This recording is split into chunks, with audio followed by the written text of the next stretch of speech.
9장 1절에서 13절 말씀을 우리 한 절씩 교독하고 마지막 절을 함께 읽도록 하겠습니다. 사무엘하 9장 1절에서 13절 말씀입니다. 제가 먼저 읽겠습니다. 다윗이 이르되 사울의 집에 아직도 남은 사람이 있느냐? 내가 요나단으로 말미암아 그 사람에게 은총을 베풀리라 하니라. 사울의 집에는 종 한 사람이 있으니 그의 이름은 시바라. 그를 다윗의 앞으로 부르매 왕이 그에게 이르되 내가 시바냐 하니 이르되 당신의 종이니이다 하니라. 왕이 이르되 사울의 집에 아직도 남은 사람이 없느냐? 내가 그 사람에게 하나님의 은총을 베풀고자 하노라 하니 시바가 왕께 아뢰되 요나단의 아들 하나가 있는데 다리 저는 자니이다 하니라. 왕이 그에게 말하되 그가 어디 있느냐 하니 시바가 왕께 이르되 로드발 암미엘의 아들 마길의 집에 있나이다 하니라. 다윗 왕이 사람을 보내어 로드발 암미엘의 아들 마길의 집에서 그를 데려오니 사울의 손자 요나단의 아들 무비보셋이 다윗에게 나와 그 앞에서 엎드려 절하매 다윗이 이르되 무비보셋이여 하니 그가 이르기를 보소서 당신의 종이니이다. 다윗이 그에게 이르되 무서워하지 말라. 내가 반드시 내 아버지 요나단으로 말미암아 내게 은총을 베풀리라. 내가 내 할아버지 사울의 모든 밭을 다 내게 도로 주겠고 또 너는 항상 내 상에서 떡을 먹을지니라 하니 그가 절하여 이르되 이 종이 무엇이기에 왕께서 죽은 개 같은 나를 돌아보시나이까 아니라. 왕이 사울의 시종 시바를 불러 그에게 이르되 사울과 그의 온 집에 속한 것은 내가 다 내 주인의 아들에게 주었노니 너와 내 아들들과 내 종들은 양식을 대주어 먹게 하라. 그러나 내 주인의 아들 무비보셋은 항상 내 상에서 떡을 먹으리라 하니라. 시바는 아들이 15명이요 종이 20명이라. 시바가 왕께 아뢰되 내 주 왕께서 모든 일을 종에게 명령하신 대로 종이 준행하겠나이다 하니라. 무비보셋은 왕자 중 하나처럼 왕의 상에서 먹으니라. 무비보셋에게 어린 아들 하나가 있으니 이름은 미가더라. 시바의 집에 사는 자마다 무비보셋의 종이 되니라. 우리 함께 읽겠습니다. 무비보셋이 항상 왕의 상에서 먹음으로 예루살렘에 사니라. 그는 두 발을 다 절더라. 아멘. 교회 순모임이나 직장과 가정에서나 여러 시시콜콜한 이야기들을 나누다 보면은 모르는 사람인데도 건너서 알게 되는 사람들이 많이 생깁니다. 직접 만나본 적은 없지만 우리 순장님과 순원들의 대화 속에서 부장님과 팀장님들의 이야기 속에서 어김없이 등장하는 사람들이 있어요.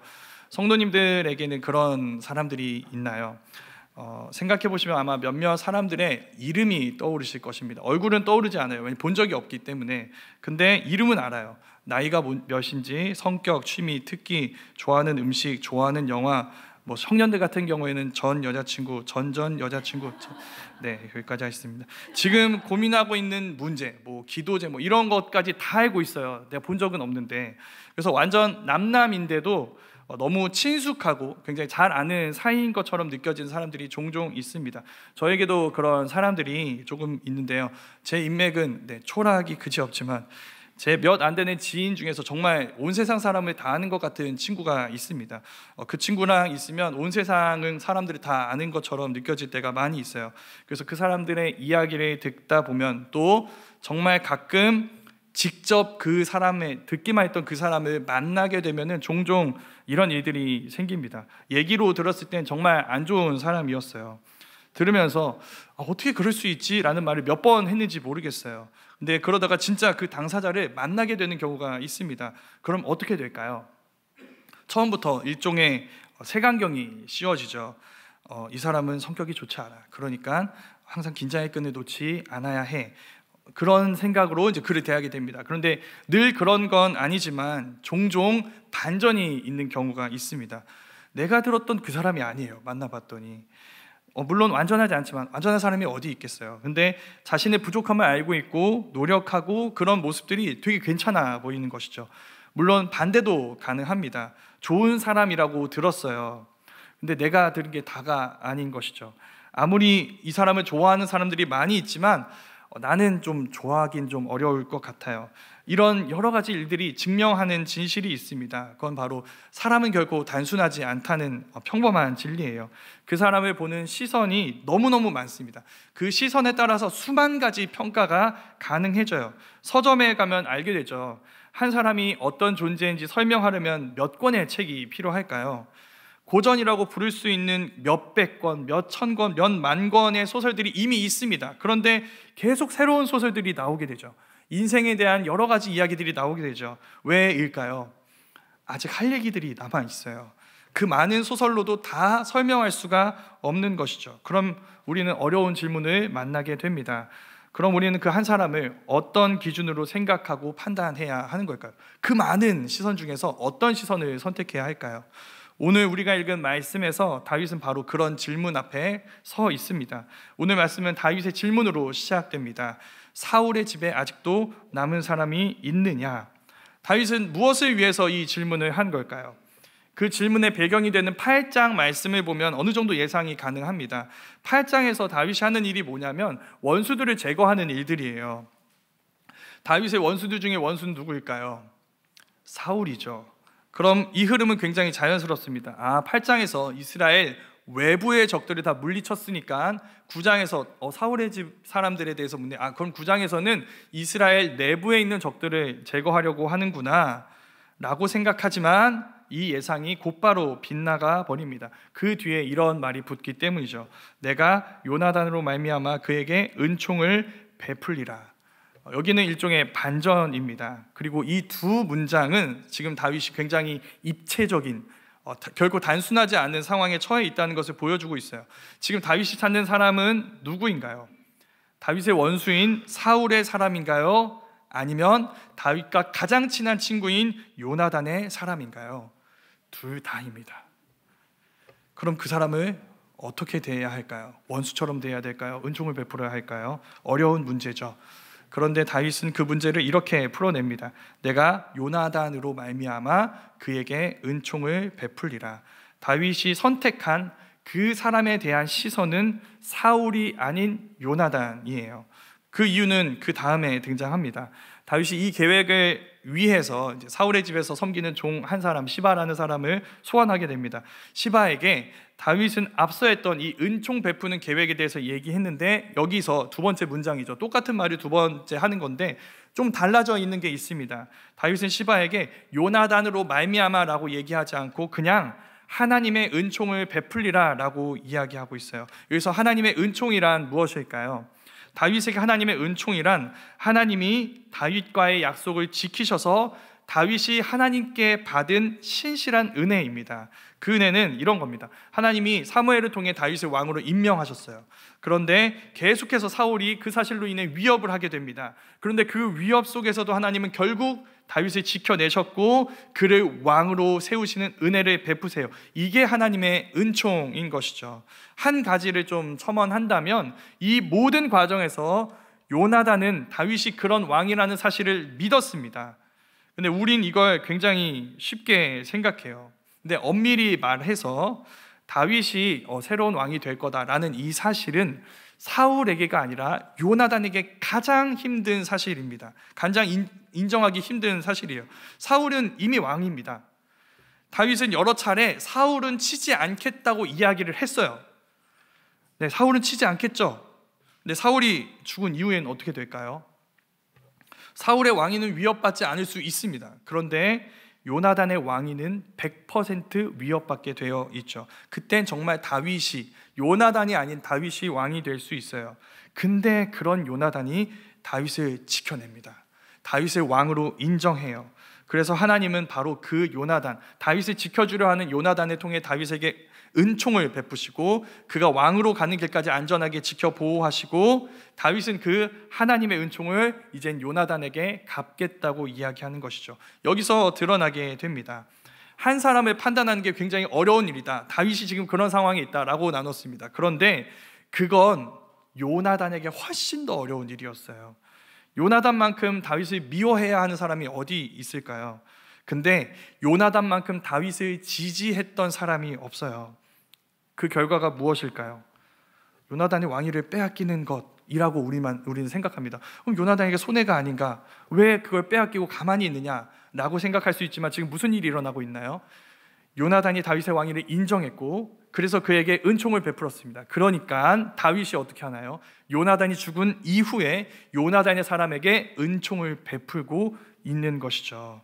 이 말씀이 또 이 말씀 속에 있는 다윗과 요나단의 선택이 시선이 우리에게 알려줍니다. 한 사람을 바라보는 수많은 시선 중에서 우리는 어떤 시선을 선택해야 할까요? 하나님의 시선을 선택해야 합니다. 우리도 다윗처럼 여러 가지 다양한 시선 속에서 고민해야 하는 상황을 만날 수 있습니다. 요나단처럼 나는 사울의 아들인 동시에 다윗의 가장 친한 친구인 상황에서 무엇을 선택해야 하는지 고민하게 될 수 있습니다. 앞에서 이제 모르는 사람에 대한 대화 이야기를 했었는데 우리 대화할 때마다 솔직히 말해서 그 대화 때마다 이 사람 내가 모르는 그 듣기만 했던 그 사람에 대한 평판이 계속 달라져요. 어제까지 괜찮은 사람이었다고 합니다. 근데 오늘 대화할 때는 또 좋은 사람이래요. 어제는 이걸 좋아했다고 합니다. 근데 다음엔 이걸 또 좋아한대요. 저번에 이런 단점 얘기하다가 이번에 이런 장점 이야기를 하고 정신이 하나도 없는 거예요. 뭐 어떻게 해야 되는 걸까? 다윗처럼 하시면 됩니다.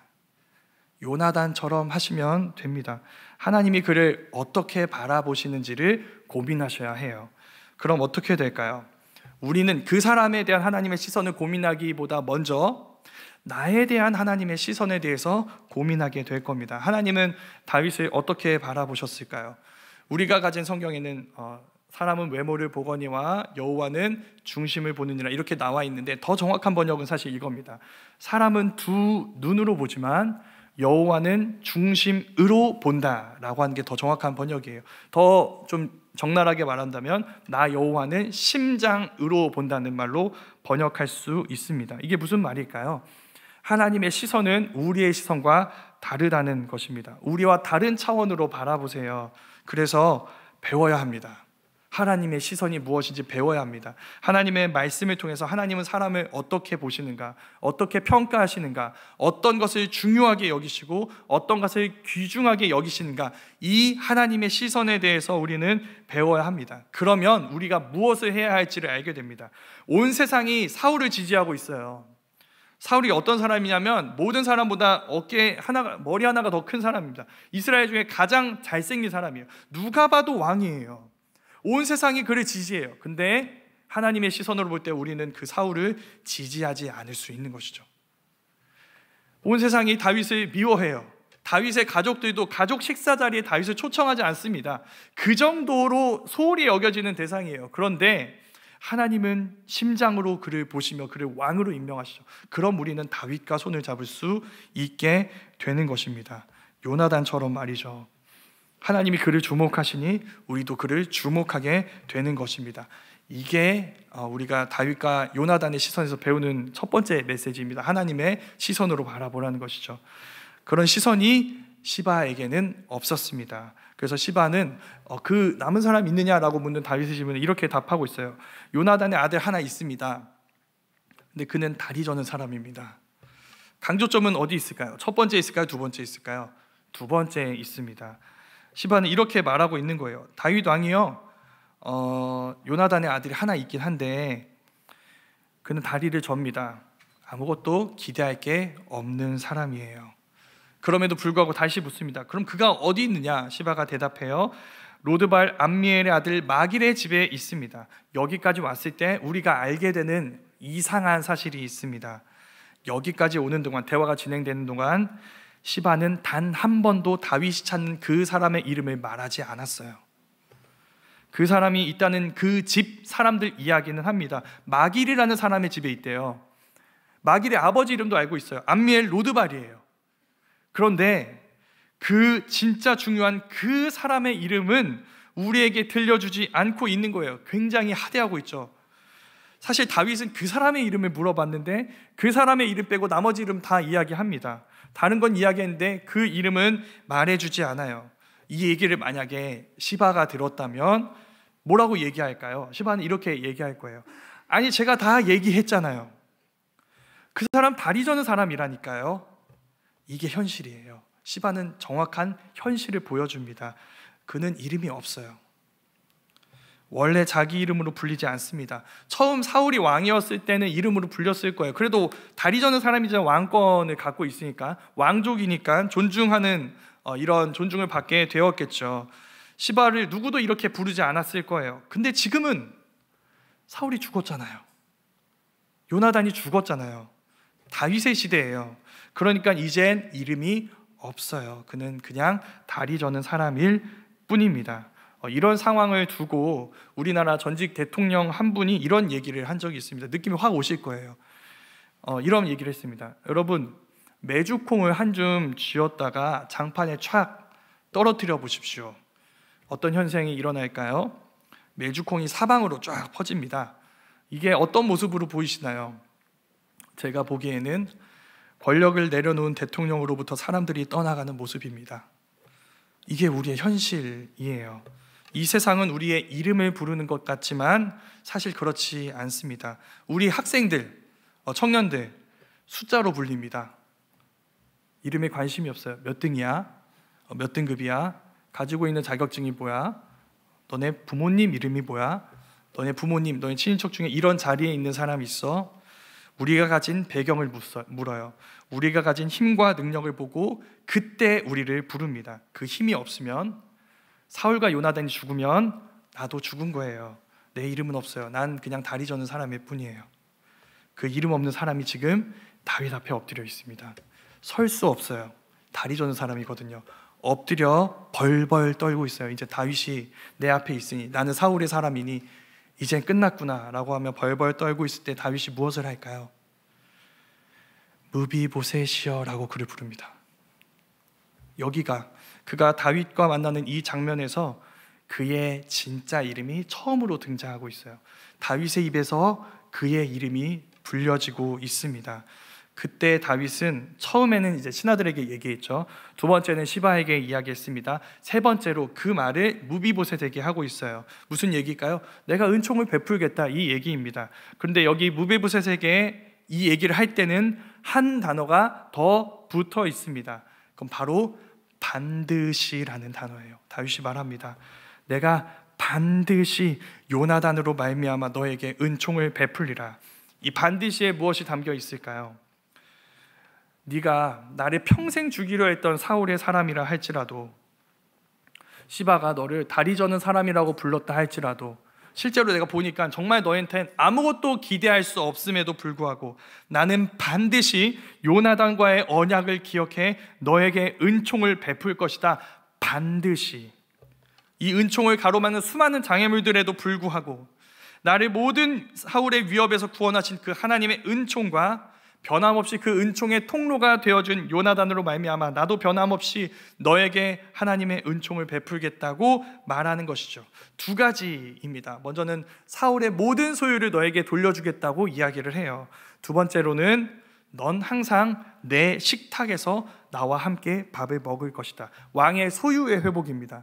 두 번째는 왕의, 놀랍게도 지위의 회복이에요.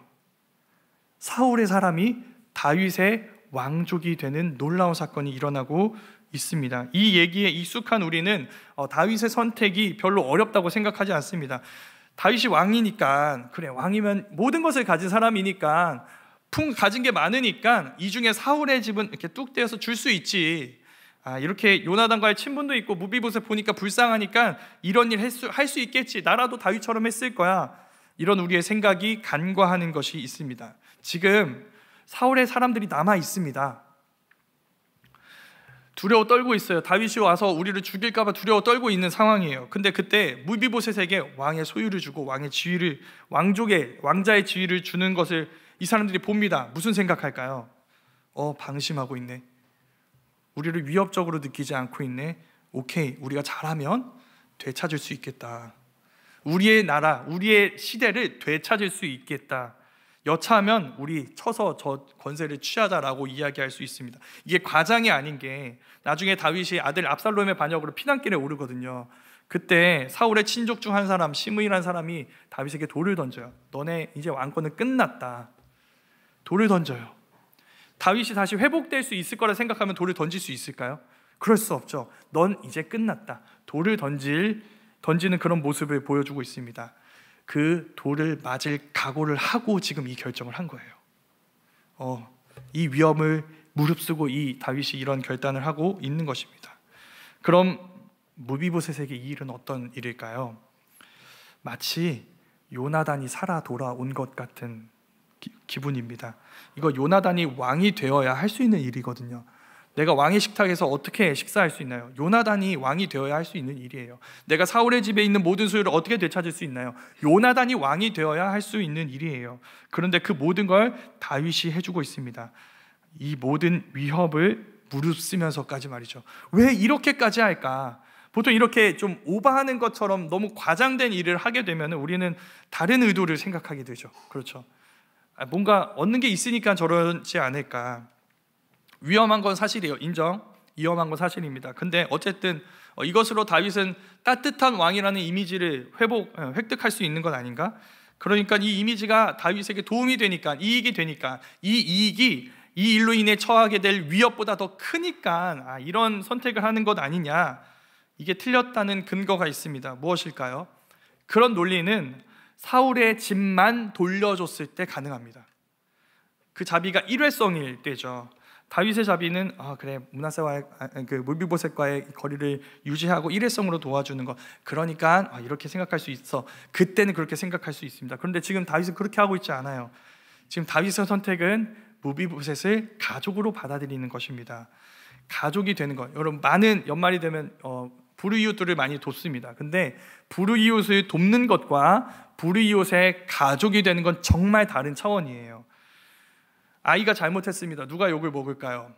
부모가 욕을 먹게 되죠. 아이가 상을 받습니다. 누가 칭찬을 받게 될까요? 부모가 칭찬을 받게 됩니다. 부모가 엄청나게 열심히 일을 해서 돈을 벌어요. 다 누구에게 들어갈까요? 아이에게 들어가죠. 가족이 되는 건 그의 모든 것을 함께 하는 것과 같은 선택입니다. 그러니까 당연히 나보다 많은 것을 가진 사람하고 가족이 되는 게 이익이죠. 다윗이 무비보셋과 가족이 됩니다. 왕자로 입양을 하고 있어요. 다윗은 어떻게 이런 일을 할 수 있었을까요? 왜 이런 하나님의 은총을 베풀 수 있었을까요?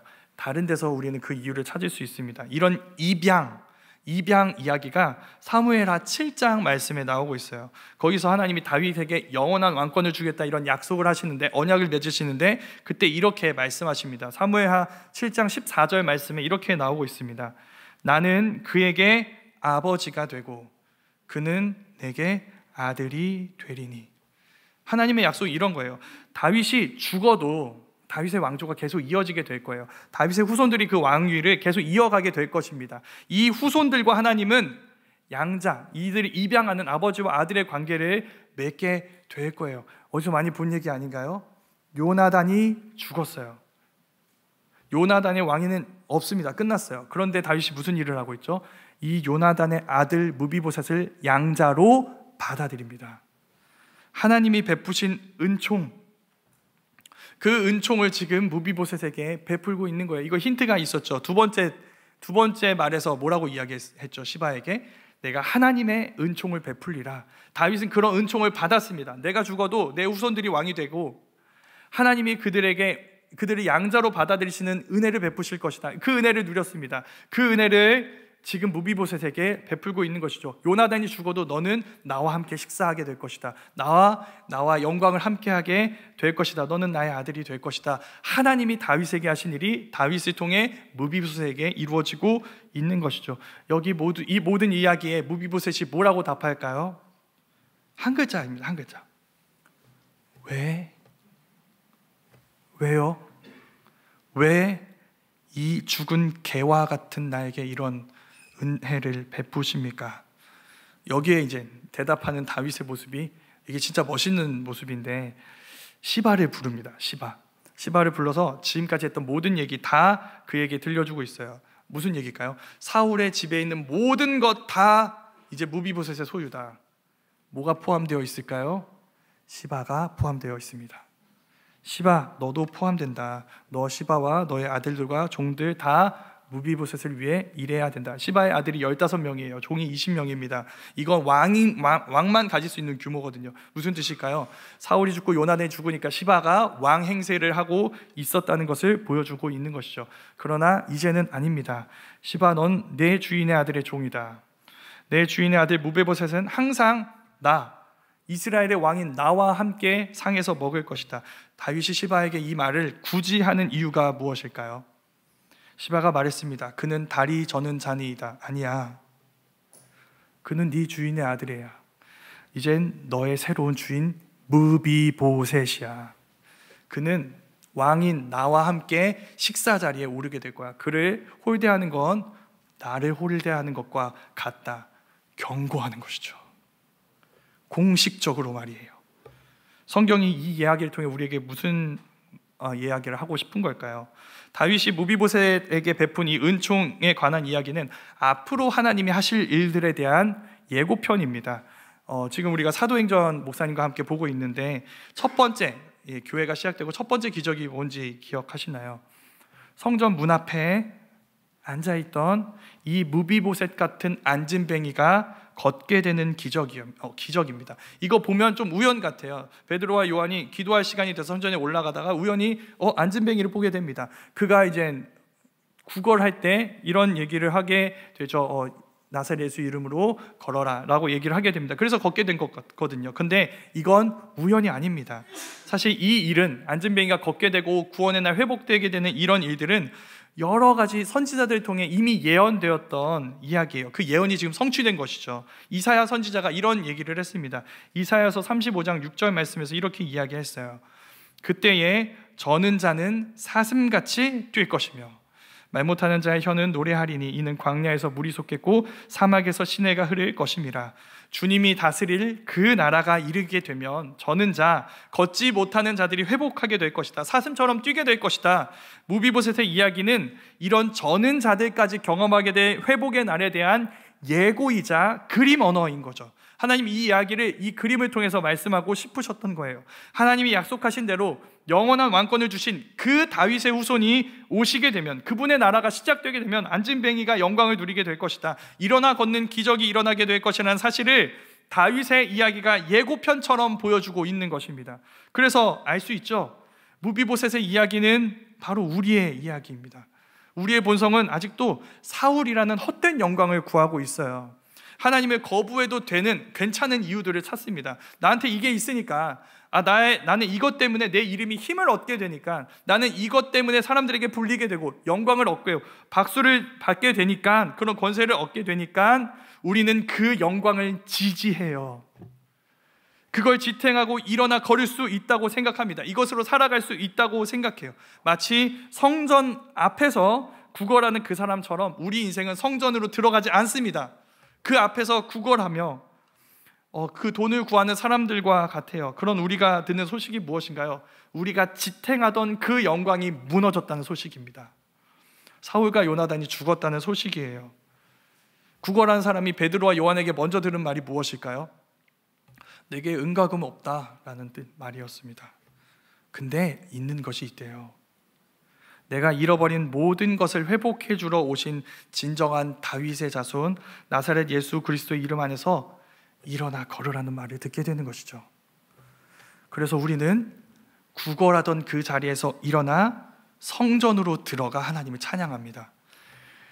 안진뱅이처럼 앉아서 성전으로 들어가지도 못하고 여기서 다른 영광, 다른 힘을 구하며 나를 지탱할 다른 것들을 구하던 우리의 인생이 일어나 걷게 되어, 그 이름을 힘입어 일어나 걷게 되어 들어가 찬양하게 되는, 성전으로 들어가 찬양하게 되는, 마치 무비보셋이 다윗의 왕궁으로 들어가 그와 함께 영광을 누리게 되는 것처럼 우리는 들어가 하나님을 찬양하게 되는 그 놀라운 은혜를 누리게 되는 것입니다. 그럼 우리는 어떻게 살아가게 될까요? 더 이상 헛된 영광, 사울의 이름을 구하지 않을 거예요. 그걸 의지하지 않을 것입니다. 그걸 지탱하는, 우리를 지탱해주는 이것으로 지지대로 삼지 않게 될 거예요. 우리는 무비보셋 같이 무비보셋 같은 우리에게 다윗이 되어주신 예수 그리스도의 이름으로 살아가며 그것으로 일어나 걸어가며 주님과 함께 걷게 되어 그분을 높이고 찬양하고 의지하고 따라가며 그분의 영광을 드러내게 될 것입니다. 우리 모두가 그렇게 할 수 있었으면 좋겠습니다. 우리는 저마다 무너진 자리들이 있습니다. 이게 없으니 내 삶은 무너졌다라고 하는 분야들, 시간들, 공간들, 삶의 순간들이 있습니다. 거기에서 우리는 주저앉아서 일어나지 못해요. 왜? 영광을 잃어버렸거든요. 사울이 죽었거든요. 요나단이 죽었거든요. 그러나 주님이 그 자리에 오십니다. 주님이 그분의 이름을 알려주세요. 우리에게 다윗이 되어주시고 우리의 왕이 되어주시고 우리의 이름을 불러주시고 우리의 이름이 되어주십니다. 그래서 우리는 일어나 걸으며 주님을 찬양할 수 있는 은혜를 누리게 되는 것이죠. 우리 모두가 그 주님의 이름을 부르며 주님의 이름을 찬양하며 다시 일어나 주님과 함께 주님의 길을 따라가는 그 걸음을 걸어갈 수 있었으면 좋겠습니다. 그래서 그 영광을 다른 무비보셋 같은 이들에게 보여줄 수 있는 우리 모두가 되었으면 좋겠습니다. 무비보셋의 자리에서 일어나 주님과 함께 걸으며 이제 누군가의 다윗이 되어주는, 우리가 받은 하나님의 은총을 그에게 보여주며 그가 무너졌을 때 일어나 다시 걷게 하시는 그 주님의 구원의 이름을 보여주며 함께 주님의 영광에 참여하며 그 은혜를 누리고 흘려보내는 우리 모두가 될 수 있기를 간절히 소망합니다.